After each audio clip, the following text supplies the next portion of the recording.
This is part 4. Be sure to check out part 1 through 3 on the video side. Alright, let's get started. For example, when our first team member died in an accident, it was hard to communicate with the Ebens. The member died instantly, therefore no medical care was provided. Our 2 doctors examined the member's body and determined the injuries were consistent with an accidental fall. Initially, the Ebens never interfered with our care or offered to provide any of their medical care.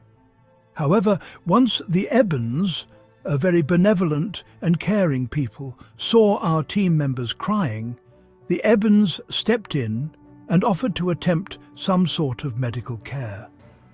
Although our doctors felt the team member was medically dead, they allowed the Ebens to try their own medical care.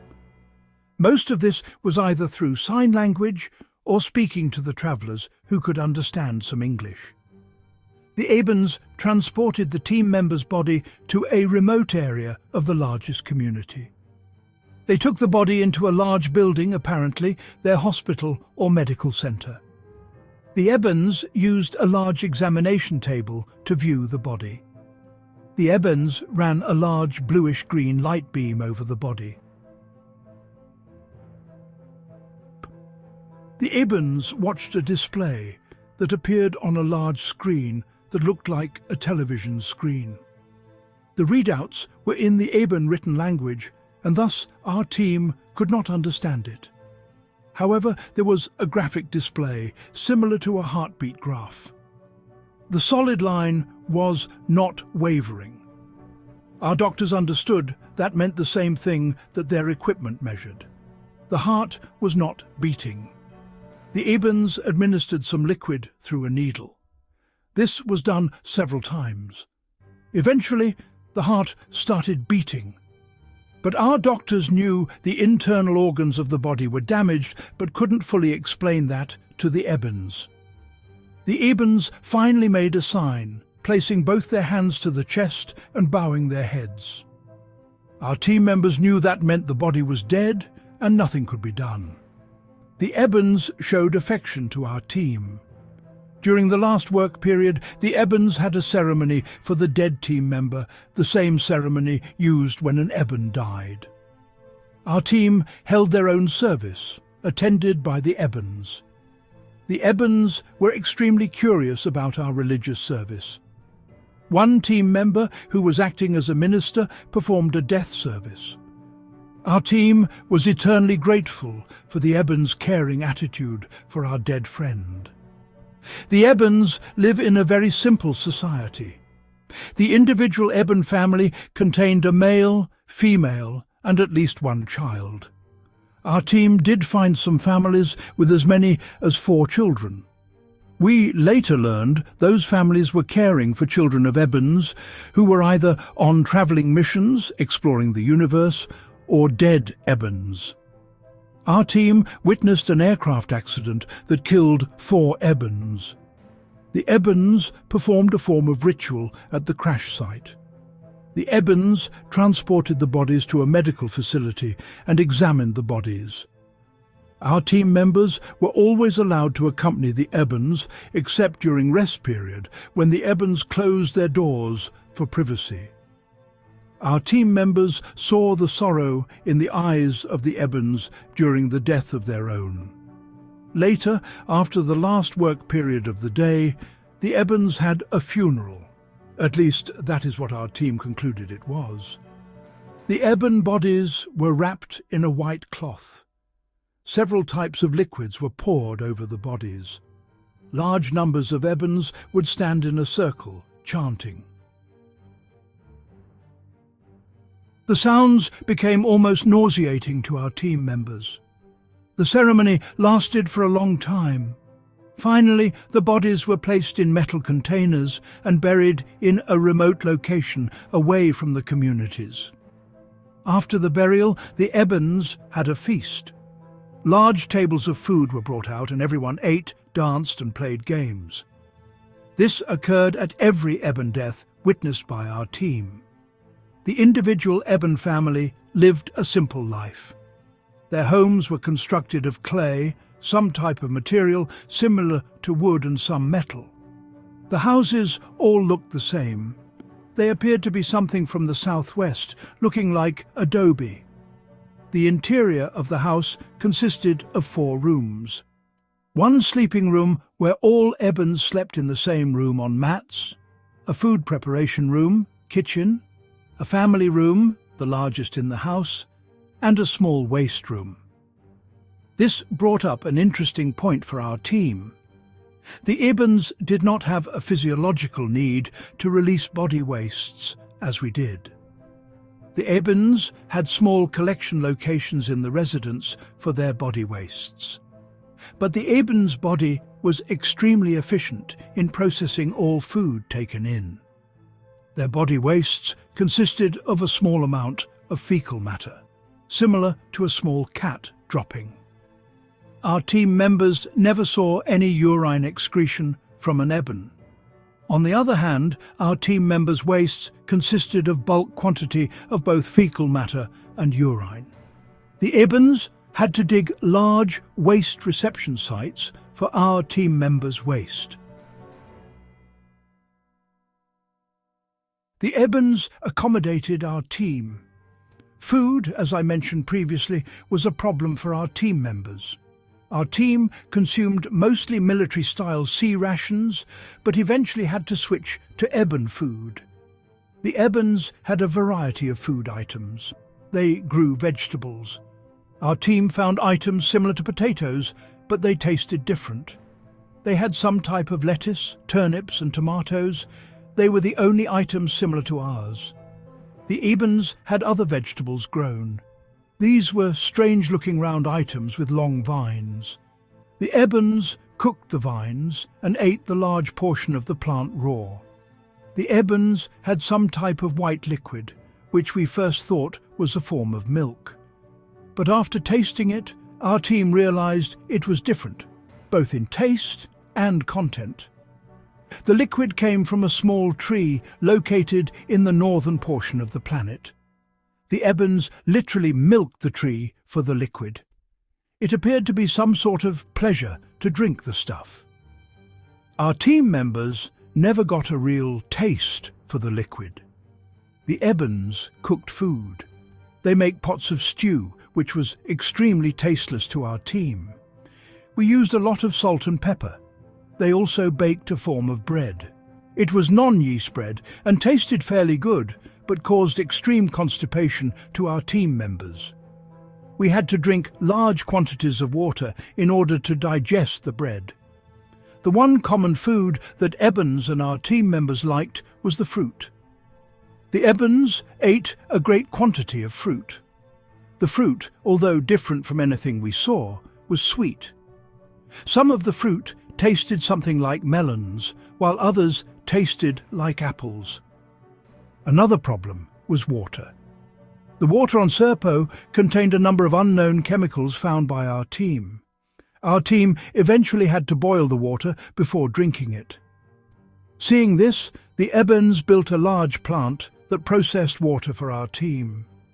In our team's final report, written by the commander, Colonel, the report states that during the exchange period he was careful not to use exact time periods. The team was able to communicate with the Ebens about 50% of the time. There were some things we were never able to communicate. Our team brought along softball equipment for sporting activity. The Ebens would watch the game and laugh out loud. The Eben laugh sounded like a high-pitched yell.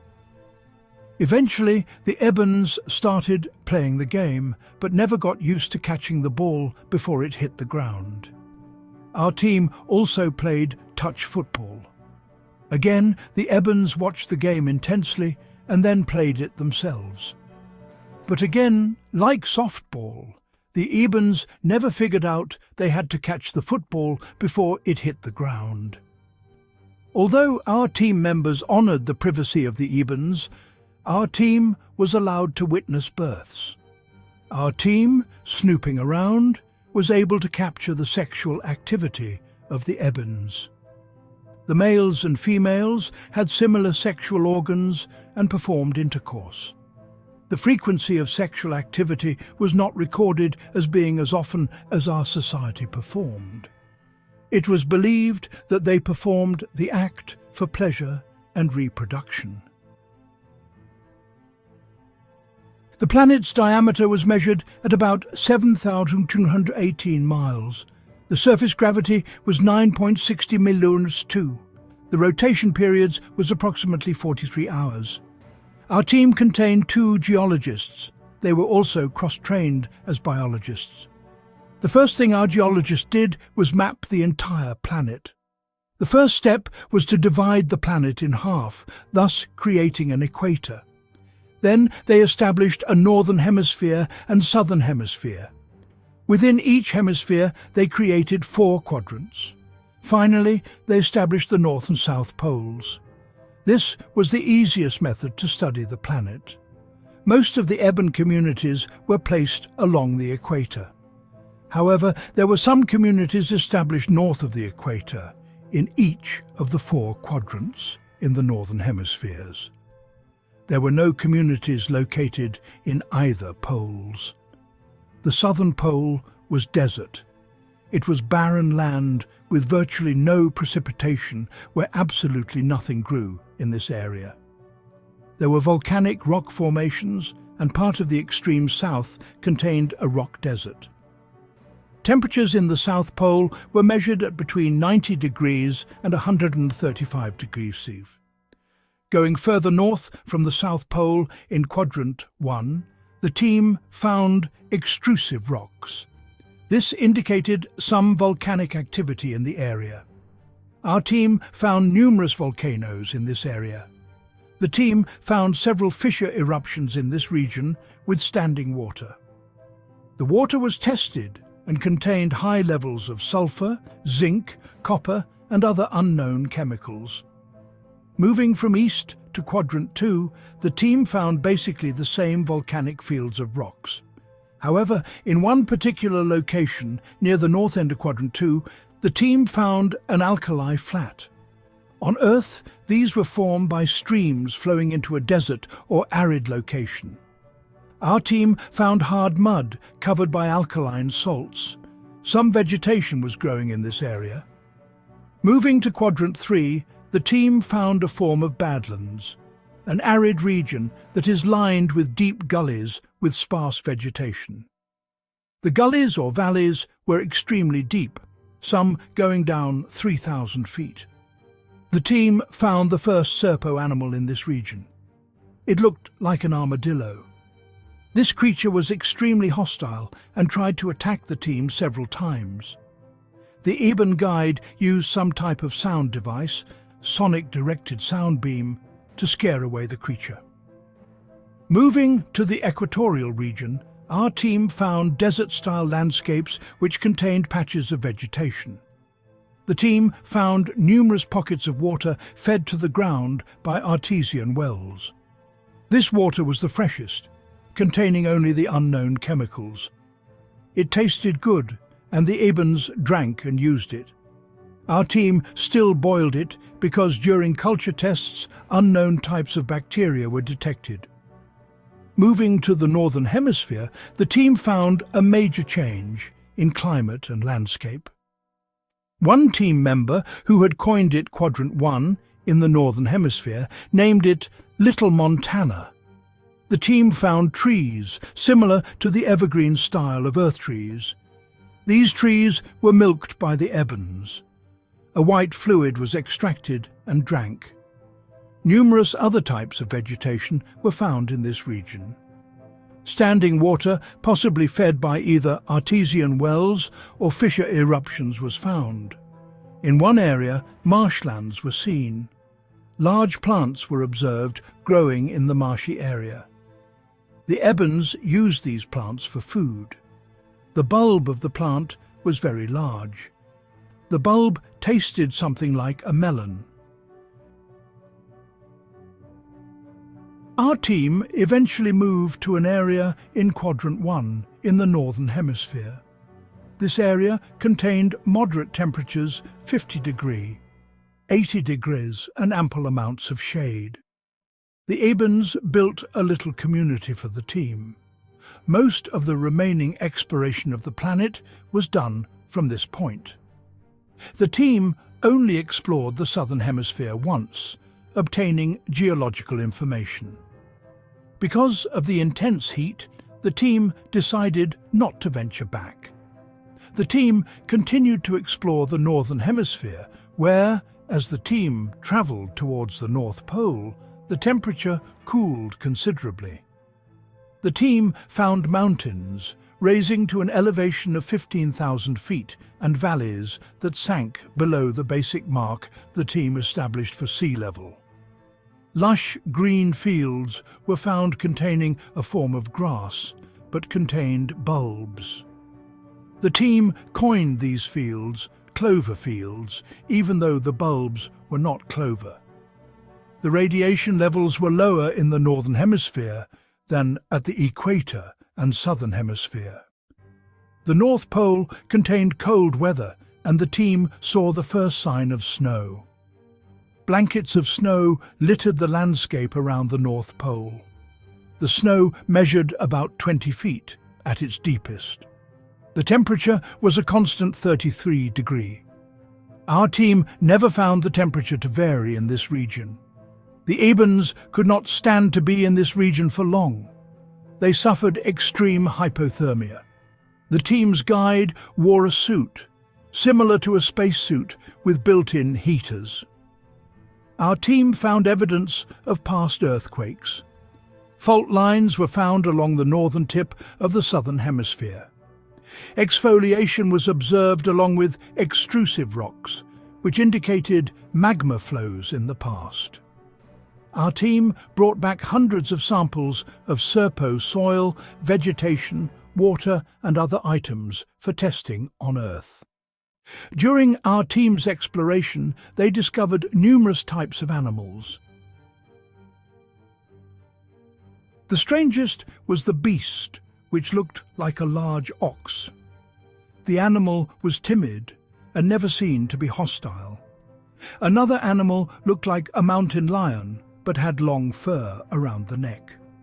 This animal was curious, but was not considered hostile by the Ebens.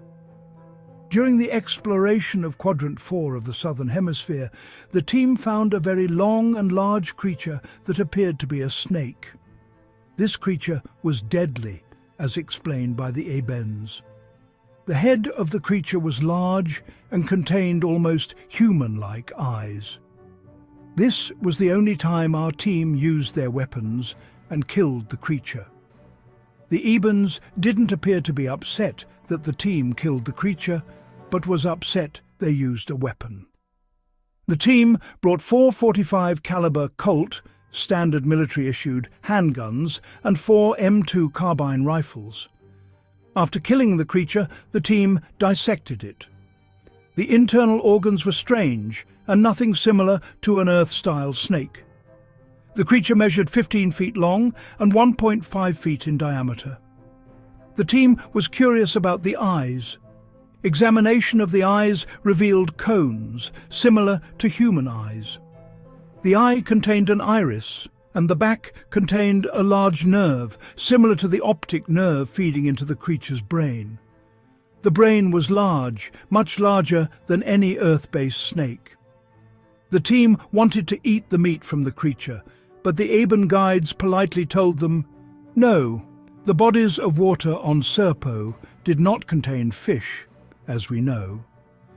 Some bodies near the equator did contain strange-looking creatures, similar to eels, small and about 8 to 10 long, and was probably a cousin of the land-based snake. There was something like a jungle near the marshlands, but not the jungles that we're familiar with. Regarding the weapons, there was a lengthy discussion about weapons. At the end, the Ebens didn't really care. So our team members decided to take some just in case. Not for a fight, God knows, as our team was vastly outnumbered, but for the safety aspects of it. Remember, the 12 were all military members, so weapons made them feel safe. A side note, They only took 50 rounds of ammunition per handgun and 100 rounds of ammunition per rifle. Why some team members remained. In our final years on Serpo, we reflected deeply on what we'd learned about the Ebens, about ourselves, and about humanity's place in the universe. There was a period of darkness, but not total darkness. The Eben planet is located within a solar system of the Zeta Reticuli star system, two fifth-magnitude yellow double stars, similar to our Sun, located near the Large Magellanic Cloud. The planet had two suns, but their angles were small and allowed some darkness on the planet depending on one's location.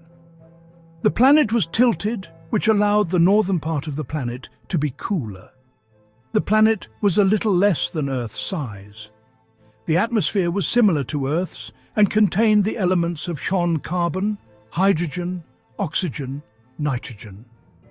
Zeta Reticuli is approximately 37 light-years from us. It took our team, in an Eben craft, 9 months to travel the distance. We faced loss, mourning two teammates far from home, forging a bond through shared grief. As our mission ended, the Ebens offered us a choice: return to Earth or stay. Two chose to remain, finding peace and purpose on Serpo. For the rest, the journey home began, forever changed, carrying the lesson that home is where you truly belong. In 1978, 7 of them boarded the Eben spacecraft for the long journey home, leaving behind 2 teammates and our Eben friends. The return was marked by tragedy. Our commander succumbed to radiation exposure. We arrived back on Earth as 7 changed survivors, forever marked by our interstellar odyssey. Our story and legacy remain hidden, a silent testament to the greatest journey ever undertaken. Most of them later died from cancers. Some suspect the government were in fear they had been replaced by aliens and got rid of them to keep them quiet. Project Serpo remains one of the most compelling mysteries in ufology, weaving together the real Zeta Reticuli system with extraordinary claims of human explorers visiting an alien world. The story suggests we've been in secret contact with another civilization, leaving behind a trail of clues and unanswered questions. Project Serpo endures because it challenges us to look at the stars with wonder and possibility. The mystery continues, waiting for the day when the final secrets are revealed.